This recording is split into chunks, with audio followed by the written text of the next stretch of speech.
Okay, welcome back. You're excited because you're going to do some animations. Let me just talk to you a little bit about what the animation frame is and kind of what it does.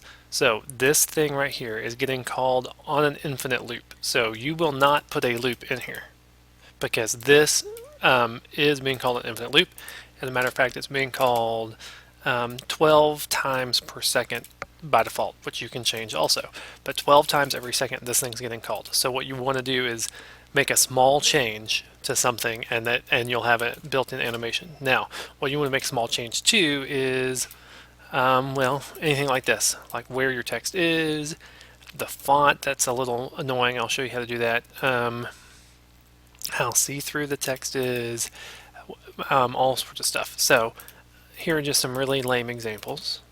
Right now, this is very vanilla. If I just run it, nothing's happening. So, blah. Actually, that question mark is pretty boring. So what I'm going to do is I'm going to say, I'm just going to change this to say, so that we'll have something to work with. So we got some text to animate. Now, if I do something like this, -1 is fairly subtle. We'll do -5 to be a little less subtle. But when you run this, you'll notice this fades out.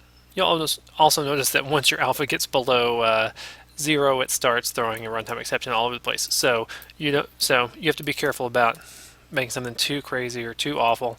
You could also, of course, have it fade in. Like you could say that basically when they press the yes button, the alpha goes low and eventually gets high. Now this is very CS1. You're going to have flashbacks to like making Mario walk across the screen. Wham, wham, wham, wham, wham, wham, wham, wham, wham. Now, of course, you probably don't want it to fly off forever. You might have it wrap around. You might have it bounce. You might have it do whatever.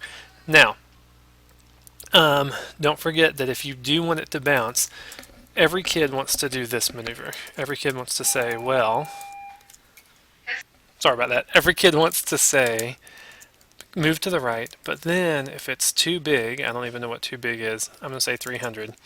Yeah, maybe 400. I could look that up, but I don't. Should we go look it up? Hey, I could just say frame width. Whoops. Except for I would say it right there, frame width. Then every kid wants to say, oh, then go backwards. Which is silly because that says always go forward.